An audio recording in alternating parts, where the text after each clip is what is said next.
The early morning sun hadn't yet broken through the heavy Chicago clouds as Maya Johnson made her way down the quiet street. Her breath came out in little puffs of white in the freezing air as she hurried toward Hope Community Center, where she'd worked as a social worker for the past decade. The one brick building had become like a second home to her, a place where she helped countless families piece their lives back together. That particular morning in February started just like any other. Maya dug through her oversized purse for the building keys, mentally going through her busy schedule for the day. At 35, she'd mastered the art of juggling multiple cases, but lately she'd been feeling like something was missing in her life. The click of her boots against the icy sidewalk echoed in the empty street as she approached the center's entrance. But this morning was about to change everything. The sound stopped her first, a soft whimper carried on the winter wind. Maya froze, her keys halfway to the lock. There, tucked beside the center's front steps in an expensive-looking bassinet, was a baby. Not just any baby, but a tiny infant wrapped in what looked like the softest cashmere blanket she'd ever seen. "Oh my goodness," she whispered, her social worker instincts kicking in as she quickly knelt beside the bassinet. The baby, a boy with skin as pale as the snow around them, couldn't have been more than 2 months old. He was dressed in what looked like designer baby clothes, the kind Maya had only seen in magazine ads. Her hands trembled as she carefully lifted the bassinet and hurried inside the building. The baby's eyes fluttered open, striking blue like a summer sky, and he looked at her with such innocence that Maya felt her heart squeeze. As she waited for the heat to kick in, she noticed a cream-colored envelope tucked into the blanket's folds. The note inside was handwritten on expensive paper, but contained only 2 sentences. "Please give him a loving home. Keep him safe." No name, no explanation, nothing to hint at why this clearly well-cared-for baby had been left at a community center in one of Chicago's working-class neighborhoods. Maya immediately called the police, then Child Services. She knew the protocol by heart. But as she cradled the baby, warming his tiny hands with her own, something felt different about this case. The infant gripped her finger with surprising strength, and when he gave her a toothless smile, Maya felt a connection she couldn't explain. The next few hours were a whirlwind of police questions, medical checks, and paperwork. The baby was healthy, well-fed, and showed no signs of neglect. His clothes and bassinet spoke of wealth, but there were no labels or tags, nothing that could be traced. The authorities ran checks on missing babies, put out alerts, and promised to investigate, but Maya could see the look in their eyes. They'd seen this before. Sometimes, babies were left behind for reasons no one would ever know. That night, as Maya finally headed home to her small apartment, she couldn't get the baby boy out of her mind. She handled dozens of abandonment cases over the years, but something about this one was different. Maybe it was the mystery of his expensive clothes, or the careful way he'd been left where someone would quickly find him. Or maybe it was the way he'd held onto her finger, like he was choosing her. In the weeks that followed, Maya threw herself into the investigation. She checked security cameras, none had caught the person who left him, put up flyers, and worked with police to try to trace the baby's origins. But as days turned into weeks, and weeks into months, no one came forward to claim him. The baby, temporarily placed in foster care, became a regular part of Maya's daily routine. She'd visit him after work, bringing small gifts and spending hours just talking to him, telling him stories about her day.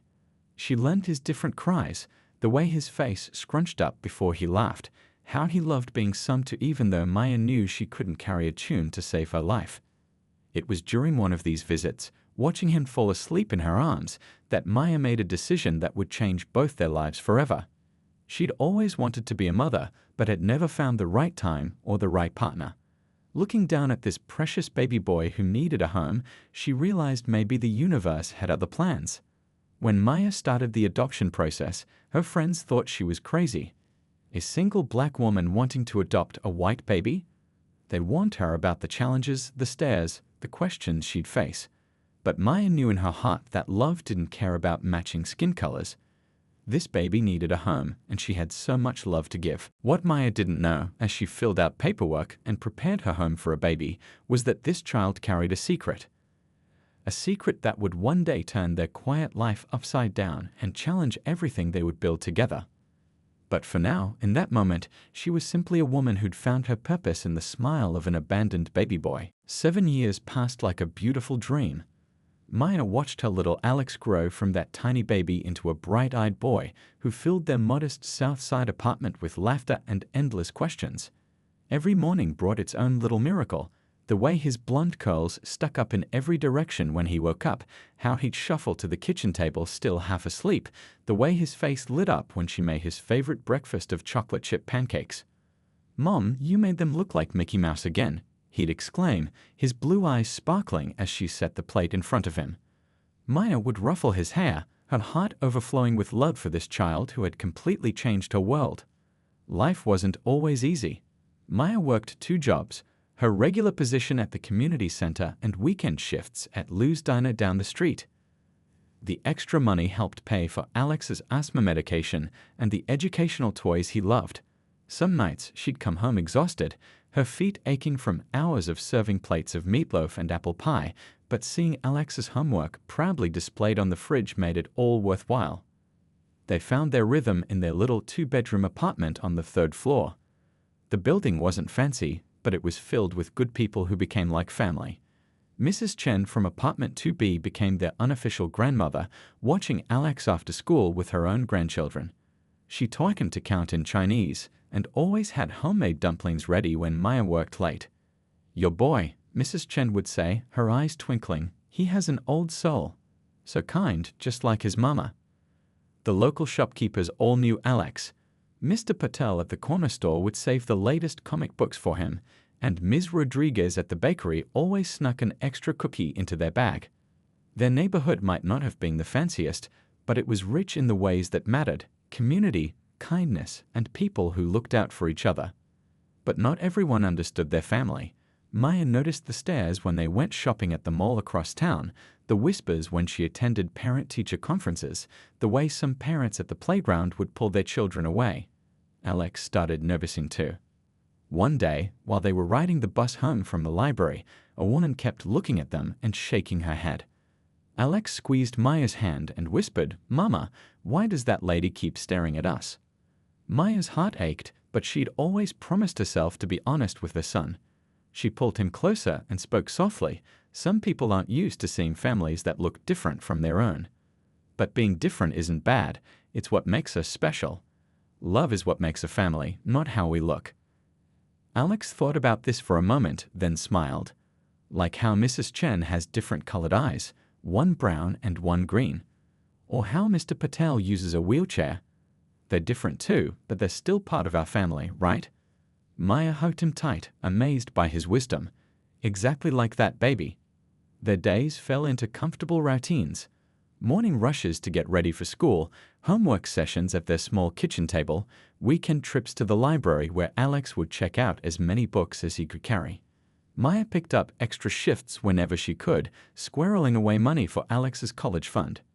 It wasn't much yet, but she was determined to give him every opportunity she could. Their apartment became a reflection of their life together. Alex's artwork covered the fridge, his toy cars lined the windowsills, and photos of their adventures filled the walls. Maybe the furniture was secondhand, and maybe the carpet was a little worn, but every corner held memories of love and laughter. They had Sunday traditions too. After church, they'd walk to the park where Alex would play with the neighborhood kids, while Maya chatted with other parents. Race, background, none of it mattered to the children as they chased each other around the playground. They'd end the day with dinner at Mrs. Chen's, where Alex would help make dumplings, his little hands carefully crimping the edges just like she taught him. One evening, as Maya tucked Alex into bed, he asked her something that made her pause. "Mom, do you ever wish I looked more like you?" Maya sat on the edge of his bed, running her fingers through his soft curls. "Baby, when I look at you, I don't see our differences. I see your kind heart when you help Mrs. Chen carry her groceries. I see your bravery when you stand up for smaller kids at school. I see your creativity in all the stories you write. Those are the things that matter, and those things come from both of us because we're family." Alex hugged her tight. "I love you, Mom. You're the best mom in the whole wide world." As Maya kissed him goodnight and turned on his favorite rocket ship nightlight, she couldn't imagine life being any more perfect.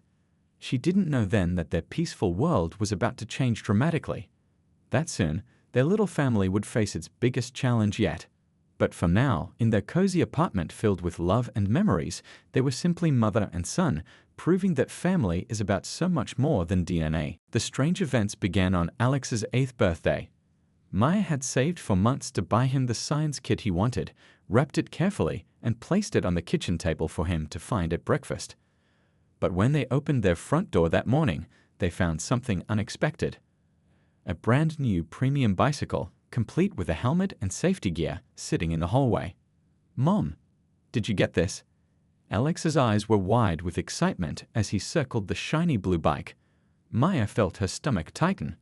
The bicycle was easily worth several $100s, far more than she could afford. "No, honey," she said carefully, examining the bike for any note or card. There was nothing, just an expensive gift that had appeared out of nowhere. At first, she thought maybe it was from someone in their building, but when she asked around, nobody knew anything about it. That was just the beginning. A week later, while picking Alex up from school, Maya noticed something that made her uncomfortable. A sleek black Cadillac parked across the street. She might not have thought much about it, except she'd seen the same car outside the community center where she worked, and again near their favorite park. One Tuesday afternoon, things got even stranger. Maya arrived early to get Alex from school, and her heart nearly stopped when she spotted two men in expensive suits watching the playground. They weren't dressed like any of the other parents, and their attention seemed focused entirely on Alex as he played with his friends. "Did you see those men again today?" she asked Mrs. Chen that evening, while Alex was busy with his homework. They were sitting in Mrs. Chen's kitchen, the familiar smell of ginger tea filling the air. "Yes," Mrs. Chen replied, her usual cheerful expression serious. "They were here yesterday too, walking past the building several times. Something's not right, Maya." Maya's worry grew when she checked her bank account at work the next day. She nearly fell out of her chair when she saw an anonymous deposit of $5,000. She immediately called the bank, but they couldn't trace where the money had come from. "This has to be some kind of mistake," she told the bank representative, her hands shaking as she held the phone. But it wasn't a mistake. The money was real, and it was meant for her account. The gifts kept coming. A package arrived containing a top-of-the-line laptop, exactly the kind Alex had pointed out in a store window months ago. Then came boxes of expensive clothes, all in Alex's size. Each gift was perfectly chosen, as if someone knew exactly what he liked and needed. Maya started taking different routes home from work, varying their routine. She noticed how the black car would appear and disappear, always keeping its distance but somehow always there. The men in suits became a regular sight, though they never approached them directly. One evening, while Alex was at his friend's apartment down the hall working on a school project, Maya sat at their kitchen table sorting through bills. That's when she noticed something else strange. Looking back through her bank statements, she realized small deposits had been appearing for months. How had she not seen this before? Always random amounts, always from untraceable sources. She jumped when someone knocked at the door. It was Mrs. Chen, holding a newspaper clipping. "Maya, you need to see this," she said, spreading the article on the table. It was about Sullivan Tech, one of the biggest technology companies in the country. But what caught Maya's eye was the photo, the company's CEO, an older man with striking blue eyes, eyes that looked eerily familiar. "I saw him," Mrs. Chen said quietly. "The man from this picture. He was sitting in a car outside our building this morning watching." Maya felt her world starting to tilt. The expensive gifts, the mysterious deposits, the men watching Alex, it was all connected somehow. But to what? And more importantly, why? That night, after tucking Alex into bed, Maya sat in their living room, looking through old photos from when she'd first found him. The beautiful bassinet he'd been left in, the expensive clothes with no tags, the high-quality paper the note had been written on. Had she missed something important all those years ago? She pulled out the note she'd kept all these years, studying the handwriting. On the back, so faint she'd never noticed it before, was a tiny embossed symbol. In the dim light of their apartment, she could just make out what looked like the letter S. A cold feeling settled in her stomach as she looked at the newspaper article again, at the Sullivan Tech logo at the top of the page. The same S. The next morning, Maya would find out exactly who had been watching them, and why. But for that one night, she sat in their quiet apartment, listening to Alex's soft breathing from his bedroom, wondering how their simple, happy life was about to change. Whatever was coming, she knew one thing for certain: she would protect her son, no matter what. The truth arrived on a rainy Tuesday morning, wearing a gray pantsuit and carrying a leather briefcase. Maya had just returned from dropping Alex at school when she found the woman waiting outside their apartment building. She introduced herself as Catherine Lee, a private investigator, and asked if they could talk somewhere private. "I've been trying to find the right way to approach you," Catherine said once they were seated at Maya's small kitchen table. The investigator's eyes were kind but serious as she opened her briefcase. "What I'm about to tell you will change everything, but I need you to understand that my client's only interest is in doing what's right." Maya's hands shook slightly as she poured them both coffee in her mismatched mugs, the ones Alex had painted for her at the community center's summer art program. The morning light filtered through their worn curtains, catching dust motes in the air, making this ordinary moment feel somehow suspended in time. "The baby you found that morning," Catherine began, pulling out a manila envelope, "wasn't just any abandoned child." She spread several photographs across the table. Maya's breath caught in her throat. The pictures showed a younger couple, a man and woman dressed in expensive clothes, standing in front of a massive house. The man had Alex's exact blue eyes. "This is James Sullivan Jr. and his wife Claire," Catherine explained gently. "They died in a private plane crash 7 years ago. James Jr. was the son of James Sullivan Sr., the CEO of Sullivan Tech." Maya's coffee grew cold as Catherine unfolded a story that seemed impossible. James Jr. had been the heir to one of America's largest technology companies, but he'd had a strained relationship with his father. When Claire got pregnant, they kept it secret from everyone, even their closest friends. "They were planning to leave the country," Catherine continued, showing Maya more documents. James Jr. had been quietly moving money into separate accounts. They wanted their child to grow up away from the corporate politics and family pressures. But then the accident happened. Maya's mind raced back to that cold morning when she found Alex. But why? Why leave him at my community center? Catherine pulled out another photo, this one showing Maya herself, years younger, featured in a local newspaper article about her work with troubled youth. "Claire had been following your work. She believed in what you did for the community. They had a plan. If anything happened to them, their son would be left where they knew he'd be found by someone with a good heart." The room seemed to spin as Maya looked at more photos: birth certificates, DNA tests, family trees. Alex, her sweet boy who loved science and helping Mrs. Chen make dumplings, was the sole heir to the Sullivan Tech empire. A fortune worth billions. "Does his grandfather know?" Maya asked, her voice barely a whisper. "He knows now," Catherine replied. "That's why I'm here." When James Sr. discovered he had a grandson, "Well, that's why you've been seeing the cars, getting the mysterious gifts. He's been watching, trying to understand the life his grandson has." Maya stood up suddenly, needing to move. She walked to the fridge, covered in Alex's artwork and school papers. A recent drawing showed their family. Alex had drawn himself and Maya holding hands, with Mrs. Chen and other neighbors around them, all with big smiles. "My family" was written across the top in his careful third-grade handwriting. "What happens now?" she asked, not turning around. "James Sr. wants to meet his grandson," Catherine said softly. "He's prepared to offer you a substantial settlement.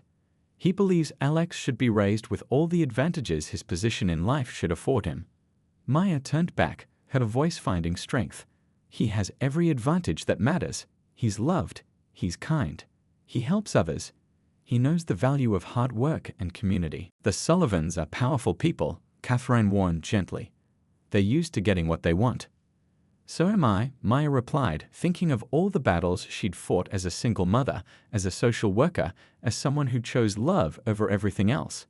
"Alex is my son, not by blood, but by every other way that matters." Just then, they heard keys in the door, Mrs. Chen bringing Alex home from school early because of a teacher planning day. Maya quickly gathered the photos as Catherine stood to leave. "Mom." "Mrs. Chen, let me help make spring rolls." Alex burst in, his backpack bouncing. He stopped when he saw the stranger, suddenly shy.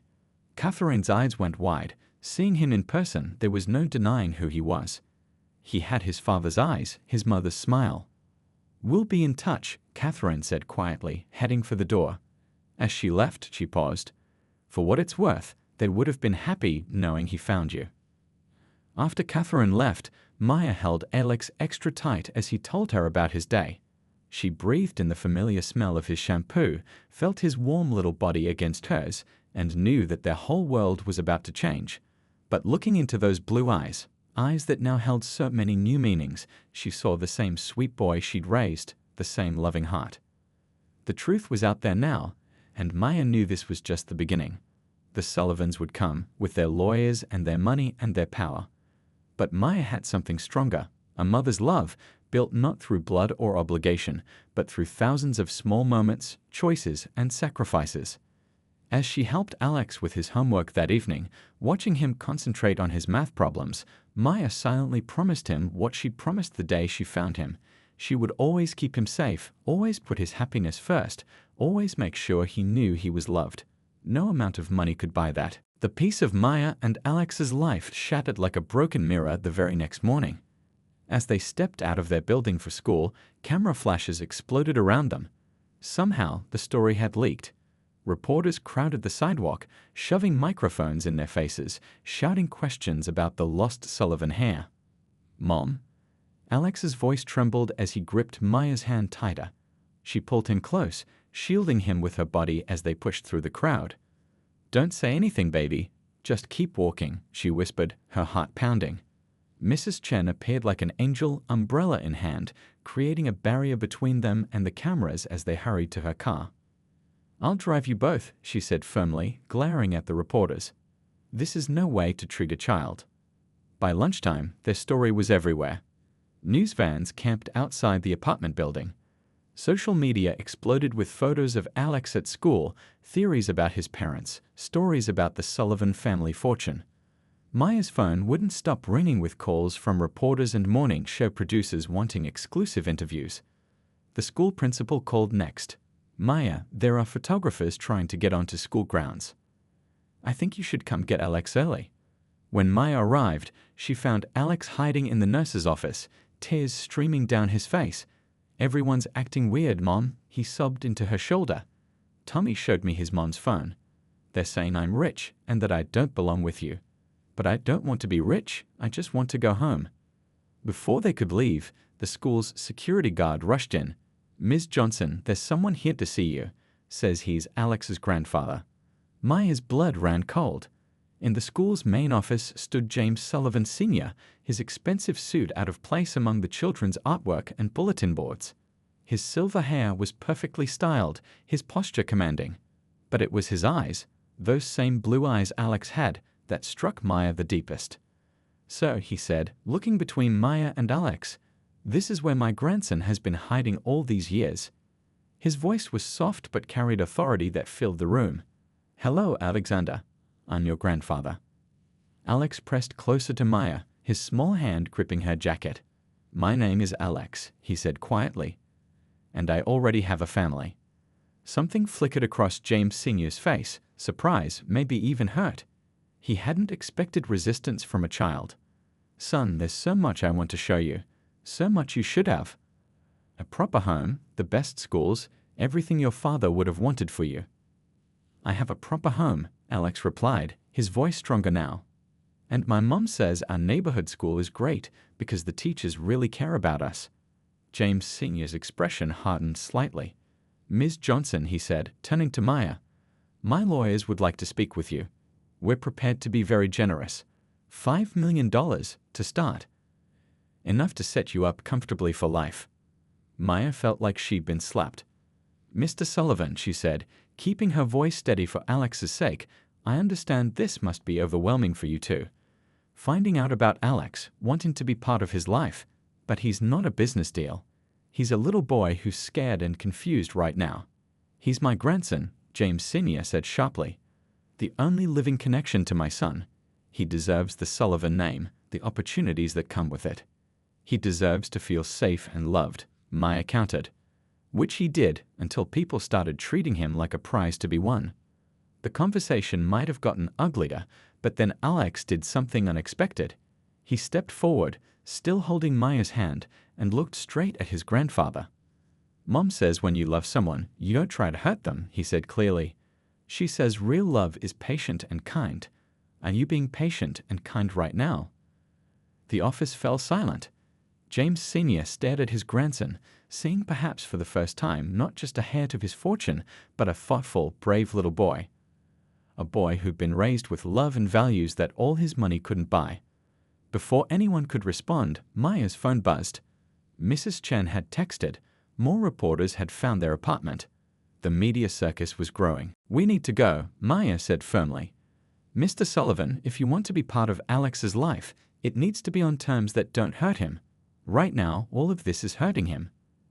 As they left the school through a back entrance, Alex looked up at Maya with worried eyes.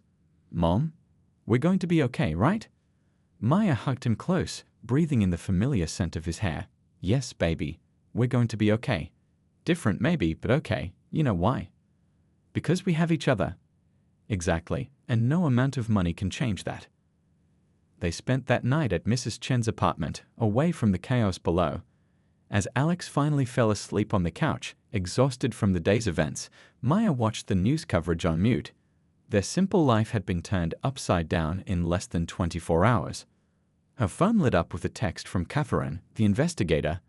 "The Sullivans' lawyers are preparing custody papers. They're coming for him, Maya. Be ready." Maya looked at Alex's peaceful sleeping face, thinking about everything they built together, everything they meant to each other. The Sullivans might have money and power, but she had something stronger. A love that had grown through every bedtime story, every scraped knee, every proud moment and difficult day. The battle for Alex was just beginning, and Maya knew it would get harder before it got easier. But looking at her son, she felt a fierce determination rise in her chest. Some things were worth fighting for, no matter the odds. The custody battle wasn't anything like Maya expected. Instead of cold courtrooms and angry arguments, it began in the most unexpected way, with Alex's asthma attack during his first visit to the Sullivan mansion. James Sr. had insisted on weekend visitations while the legal proceedings moved forward. That Saturday, Alex sat stiffly in the massive dining room, surrounded by crystal glasses and silver plates, looking so small in his favorite Spider-Man t-shirt. "Would you like to see your father's old room?" James Sr. asked, trying to connect with his grandson. He had quite the collection of model airplanes. But the stress, the unfamiliar environment, and the heavy perfume worn by one of the household staff triggered Alex's asthma.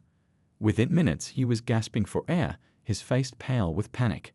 James Sr. froze, watching helplessly as Alex struggled to breathe. His expensive security team seemed equally lost.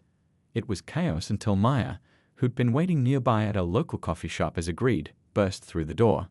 She didn't care about the marble floors or the priceless artwork. She ran straight to Alex, pulled his inhaler from her purse, she always carried a spare, and helped him use it. Her voice remained calm and steady as she talked him through the breathing exercises they'd practiced countless times.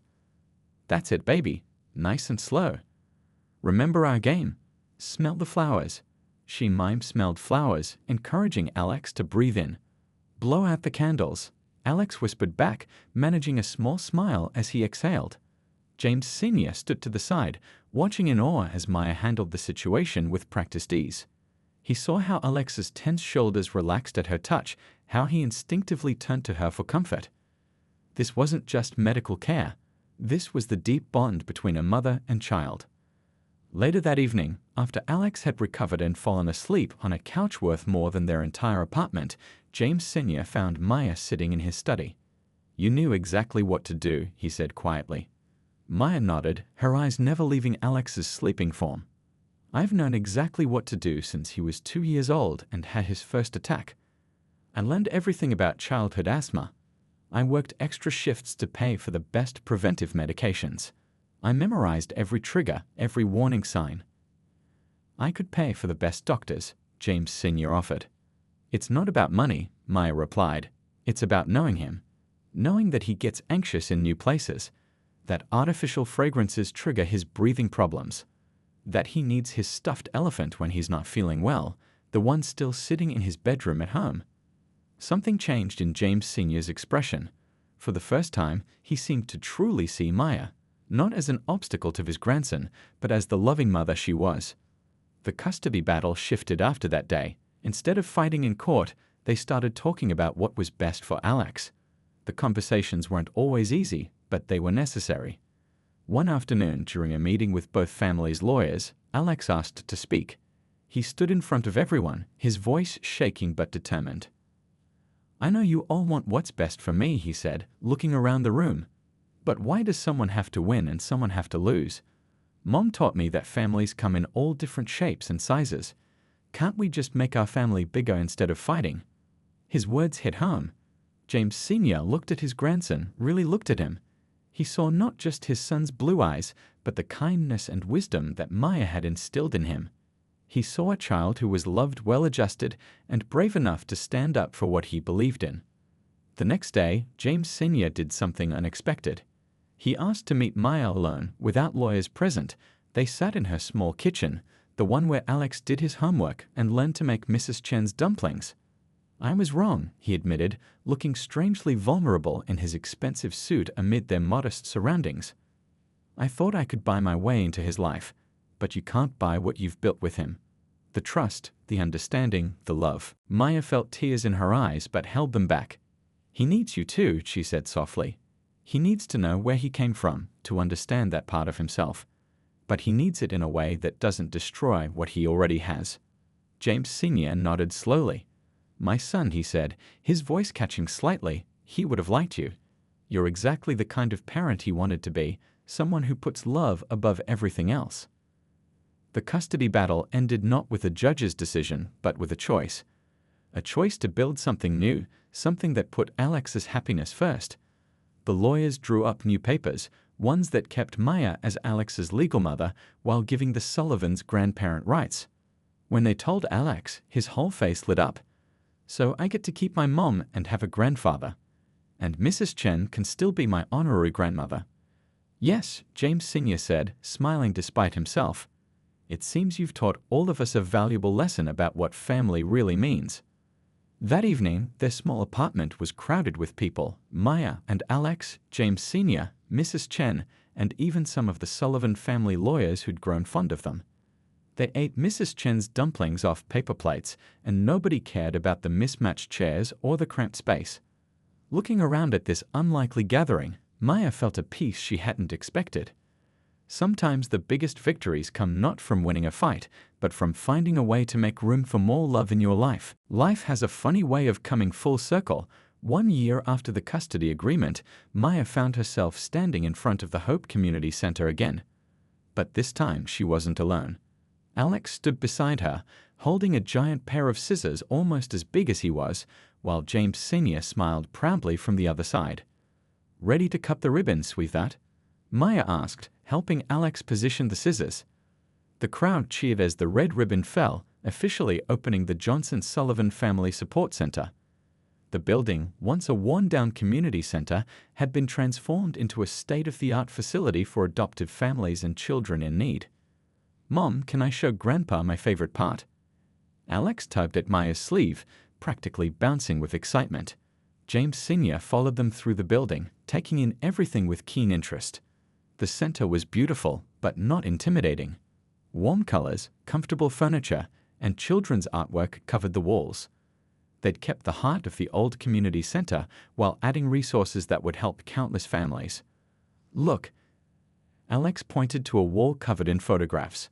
Mom put up pictures of all different kinds of families. The photos showed families of every combination imaginable, different races, ages, and backgrounds, all connected by love. James Sr. stopped in front of one particular photo, Maya and Alex from years ago, sitting on their old apartment steps, both laughing at something off camera. "When was this taken?" he asked softly. "That was after Alex won his first science fair," Maya explained. Mrs. Chen took it. "He was so proud of his project about how plants grow toward light." "Just like children grow toward love," James Sr. said thoughtfully, surprising them both with his sentimentality. The past year had changed him in ways nobody expected. The center was just the beginning. The Johnson Sullivan Foundation, funded by James Sr. but guided by Maya's expertise, started programs supporting single adoptive parents, providing resources for diverse families and helping children find loving homes regardless of circumstances. But the real change was in their personal lives. Their weekly family dinners became a cherished tradition. Sometimes they were held in the Sullivan Mansion's formal dining room, other times crowded around Maya's small kitchen table, and often at Mrs. Chen's apartment, where everyone learned to make her famous dumplings. Alex thrived with his expanded family. He still lived with Maya in their apartment, though now renovated for comfort, but spent plenty of time with his grandfather too. James Sr. taught him about business and technology, while Maya continued to nurture his compassion and creativity. Mrs. Chen remained his confidant and unofficial grandmother, teaching him Chinese proverbs about wisdom and kindness. One evening, as they all sat in Maya's living room after dinner, Alex worked on his homework while the adults talked quietly. "I never thought I'd say this," James Sr. admitted, watching his grandson, "but you were right, Maya. All those years ago, when you said he had every advantage that mattered. Money can't buy what you gave him." Maya smiled, remembering all the nights she'd worked extra shifts, all the bedtime stories, all the scraped knees and proud moments. "We all gave him something different," she said. "That's what makes our family special." The foundation's work started gaining national attention. Maya found herself speaking at conferences, sharing their story and advocating for changes in adoption policies. She never forgot her roots, though, still personally helping families at the center, still making sure every child felt seen and valued. Alex, now 10 years old, had his own way of helping. He started a club at school where kids could talk about their different types of families. Because normal is boring, he explained to anyone who asked. What matters is love. One day, James Sr. brought over a box of old photos he'd found. Among them was a picture of his son, Alex's biological father, at the same age Alex was now. The resemblance was striking. "He looks just like me," Alex said, studying the photo. "He does," James Sr. agreed. "But you know what's amazing? You have your mom's smile." Maya looked up, surprised. But he was right. Somehow, over the years, Alex had picked up her expressions, her mannerisms, her way of lighting up a room with joy. That evening, after everyone had gone home, Alex helped Maya clean up the kitchen. "Mom," he asked, drying a plate, "remember when you used to tell me that being different made us special?" "I do," she smiled. "Well, I've been thinking, we're not really different anymore, are we? We're just us, our family." Maya hugged him tight, marveling at how this little boy who'd been left on her doorstep had grown into such a thoughtful young person. "That's right, baby. We're just us." Later that night, Maya sat in their living room, looking at old photos. She found the one from that first morning at the community center, when she'd found a tiny baby in an expensive bassinet. Who could have known that moment would lead to all of this? The Johnson Sullivan Foundation would go on to help thousands of families. Their story would inspire changes in how people thought about adoption and family. But for Maya, the greatest success wasn't in the headlines or the achievements. It was in the simple moments. Helping Alex with his homework, watching him play with his grandfather, hearing him laugh with Mrs. Chen. It was in knowing that love truly does conquer all, that family isn't about matching DNA or skin color, but about the choices we make every day to care for each other. Their story wasn't just about a black woman who adopted a white child. It was about how love can bridge any gap, heal any wound, and create something beautiful from the most unexpected circumstances. It was proof that sometimes the finest families are the ones we choose, and the greatest wealth isn't counted in dollars, but in the depth of our connections to each other.